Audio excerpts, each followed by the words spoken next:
Greetings, comrades.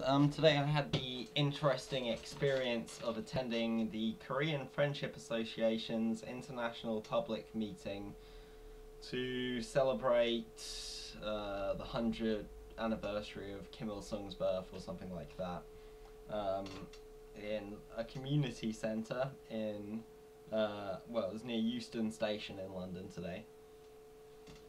And it was hosted, I guess is the correct word, by Alejandro Cayo de Benos y de Les y Perez. He is a Spanish-born citizen of North Korea. He is a member of the Korean People's Army. He is the president of the Korean Friendship Association. And he is the only foreign-born person to have ever had a position in the North Korean government. The meeting was attended by, I don't know, 20 people, including the first ever communist I ever met when I moved to Britain, he's a member of the New Communist Party, he's a photographer, and I met him on the bus on the way to the May Day march of this year. He's quite a friendly guy. Other people who were in attendance, there was this, probably one of the oldest people I've ever seen, wearing a Cuba Solidarity cap. This old gent sort of sat next to me and randomly spouted kind of little factlets about North Korea, and various kind of stereotypical lines you'd expect to hear from an old Stalinist. There was a probably about 60-year-old woman who was vigorously praising the work of Alex Jones and InfoWars and all that, and was handing out flyers about how September the 11th was a, conspiracy theory and inside job, etc., etc. Aside from that, kind of just this weird collection of odd-looking, funny acting, kind of anti-Eurovisionists, all probably collected from the New Communist Party and maybe the CPG-PML. I was expecting Harpal Bra and that to be there, but these guys actually been to North Korea, but no, they weren't there. So it's another party if Harpal Bra isn't there. So yeah, pretty small group of kind of all the usual types you'd expect to see.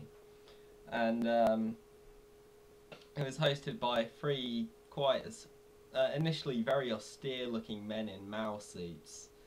And the first thing that struck me about Alejandro, the president of the KFA, is he's wearing this kind of Mao suit, a black Mao suit. He looks like, I don't know, Pol Pot or something, with a little badge of Kim Il-sung, and possibly the nicest, most expensive looking watch I have ever seen. It looked like it was worth about 3 months of my wages or something like that,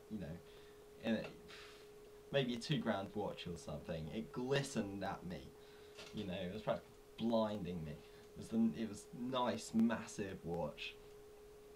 And this other guy in a Mao suit, I think he was like German or something, he was walking around taking pictures of everyone. It felt very weird. I can imagine what a Trotskyist in a Soviet committee meeting would have felt like in the 1930s or something.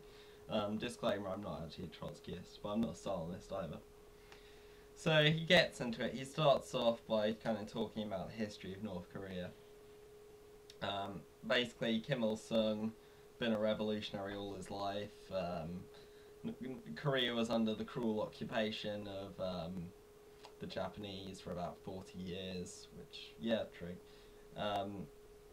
Until Kim Il-sung allegedly, practically, single-handedly led a revolution, or a revolutionary war from a guerrilla army that he cobbled together,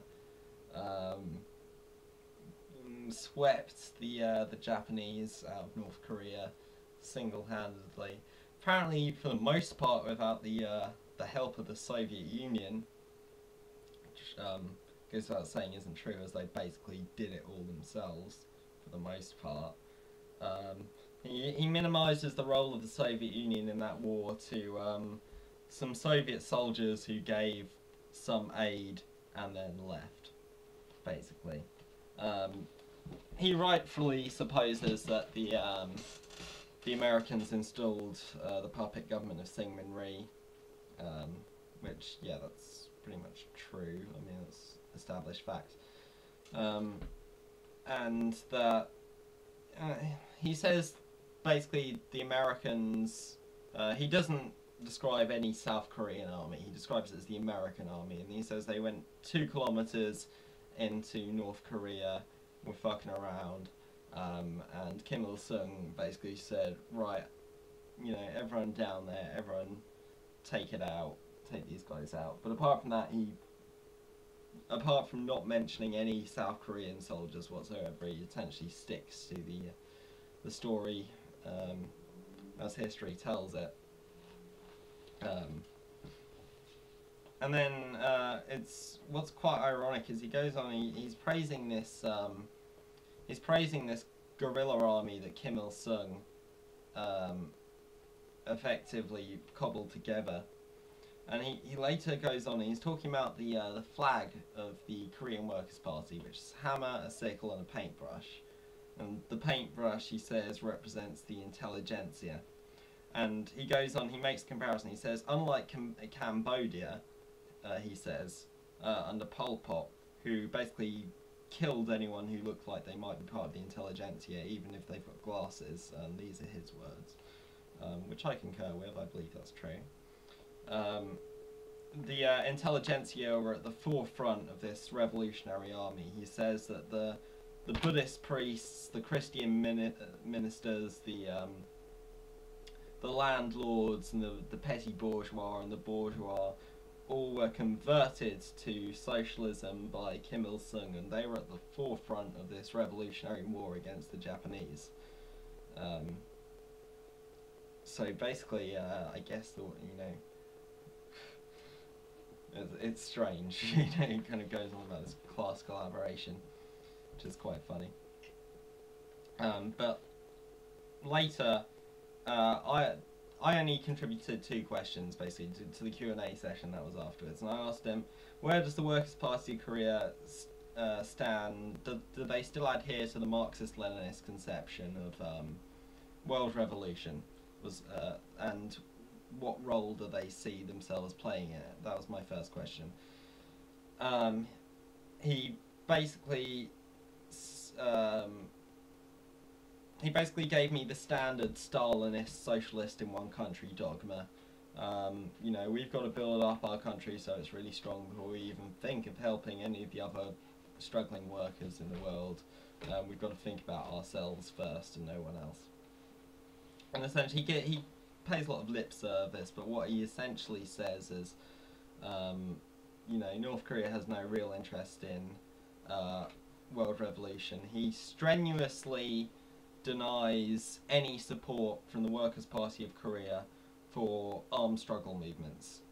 He says FARC are bad, and again, this is what he said to us. He said that they didn't support the FARC, they didn't support the Shining Path, presumably they don't support the MPA or the Naxalites or the IRA or anyone else like that. You know, they don't support armed struggle, essentially. After praising this guerrilla army that kicked out the Japanese, we do not support armed struggle, no way.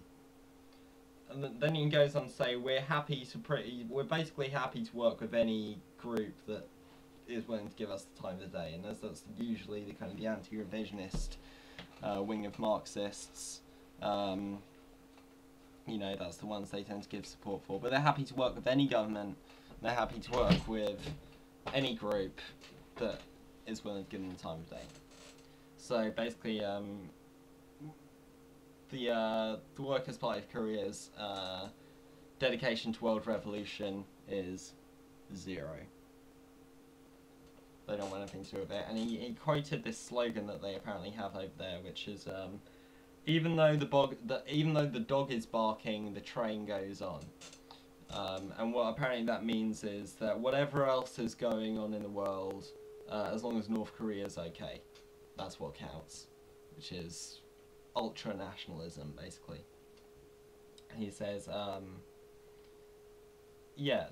and this is what he said, this is a quote from him, he says, "The world could change 100 times and North Korea will stay exactly the same." And of that I have no doubt. I'm just going to cut it off here and do a part 2.